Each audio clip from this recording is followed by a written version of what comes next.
السلام علیکم افسر میسوری ناظرین اکرام، آج ہم شہر مدائن آئے ہوئے ہیں۔ بغداد سے تقریباً 30 کلومیٹر کے فاصلے پر جنوب مشرق میں واقع ہے، اور یہاں پر مسجد سلمان محمدی موجود ہے، جو کہ بغداد کے پرانے مقابر اور آثار قدیم میں سے ایک ہے۔ یہ مسجد مغربی طرز تعمیر کی حامل ہے، اور عثمانی اور عباسی حکمرانوں نے مغربی طرز پر اس پر عمدہ نقاشی کی ہے، اور آج بھی اپنی عظمت و خوبصورتی کے ساتھ موجود ہے۔ مسجد سلمان محمدی کے یہاں سلمان فارسی رضی اللہ تعالیٰ عنہ مدفون ہیں۔ اس مسجد کا جو گنبد ہے، اس گنبد کی سطح زمین سے 17 میٹر بلند ہے، اور اس کی 2 منزلہ ہیں جن کی بلندی 23 میٹر ہے، جن کا تعمیری احاطہ 1000 مربع میٹر ہے، اور یہ تقریباً مستطیل شکل میں واقع ہے۔ یہ چوڑائی میں 88 میٹر اور لمبائی میں 125 میٹر ہے۔ اس کے 4 گیٹس ہیں اور 3 مین گیٹس ہیں۔ پہلا گیٹ بغداد کی طرف ہے، اس کو باب امام موسیٰ کاظم رضی اللہ تعالیٰ عنہ کہا جاتا ہے۔ دوسرا گیٹ باب فاطمۃ الزہرا رضی اللہ تعالی عنہا کے نام سے موجود ہے، جو کہ دریائے دجلہ کی طرف کھلتا ہے، اور تیسرا اہم گیٹ امام علی رضی اللہ تعالی عنہ کے نام سے موجود ہے، جو نجف اشرف کی طرف کھلتا ہے۔ یہ مسجد ابتدا میں جب بنائی گئی اس وقت 1000 مربع میٹر پر محیط تھی، اور وقت گزرنے کے ساتھ اس میں توسیع ہو رہی، اور آج اس کی وسعت 5000 مربع میٹر تک جا پہنچی ہے، اور اب اس میں ایک بڑا ہال، ایک مہمان خانہ اور خدمات اور صحت کی سہولیات بھی موجود ہیں۔ یہ ایک باعظمت اور پرشکوہ مسجد ہونے کی ساتھ ساتھ اس میں عظیم صحابی رسول صلی اللہ علیہ وسلم کہ حضرت سلمان فارسی رضی اللہ تعالیٰ عنہ کا مرقد ہے، یعنی مزار شریف ہے۔ جناب سلمان فارسی رضی اللہ تعالیٰ عنہ نسب کے اعتبار سے فارسی تھے، اور آپ کا نام زورابہ بن خوشبوزان تھا، جبکہ دوسری رائے یہ ہے کہ آپ کا اصل نام بن خوشبوزان تھا۔ آپ رضی اللہ تعالیٰ عنہ ایران کے شہر اصفہان میں پیدا ہوئے۔ آپ رسول اکرم صلی اللہ علیہ وسلم کے ایک عظیم اور جلیل القدر صحابی تھے، اور آپ نے ایمان اور پرہیزگاری کی وجہ سے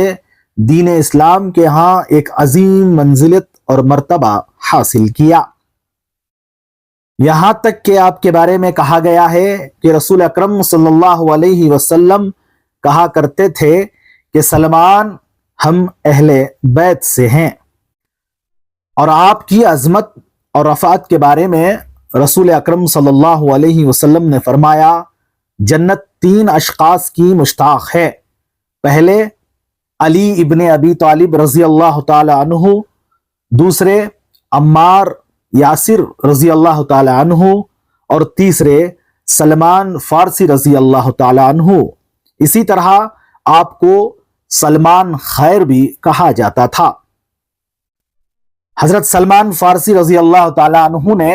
بہت سی اسلامی جنگوں میں رسول اکرم صلی اللہ علیہ وسلم کے ساتھ شریک تھے، اور آپ ایک بہادر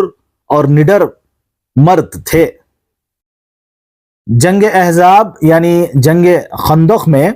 خندق کھودنے کی تجویز بھی آپ رضی اللہ تعالی عنہ نے ہی پیش کی تھی، اور آپ ایک بہترین اور تجربہ کار سیاستدان بھی تھے۔ اسی وجہ سے خلیفہ دوم کے دور خلافت میں آپ کو مدائن کا گورنر بنا کر بھیجا گیا، اور آپ اس منصب پر تادم حیات فائز رہے،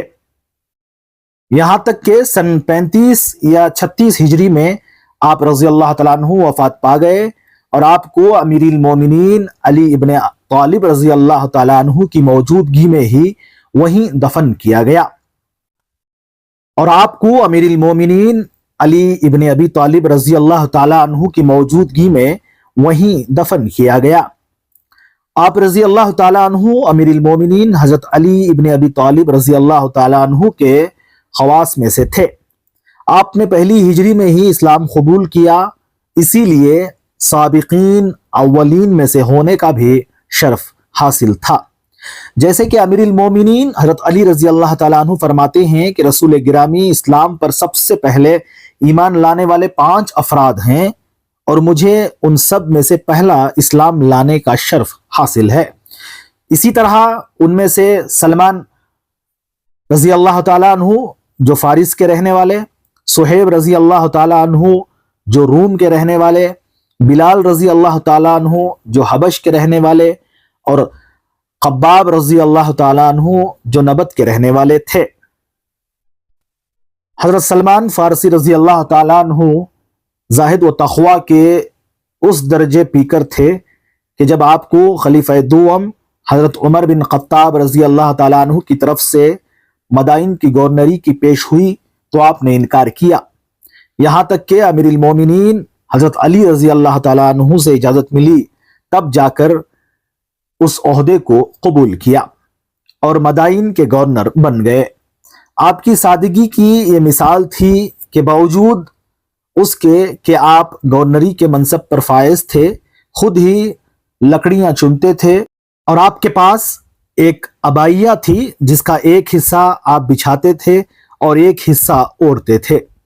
اور گورنر ہونے کے عوض جو بیت المال سے آپ کو کچھ ملتا تھا تو اسے راہ خدا میں صدقے کے طور پر دے دیتے تھے،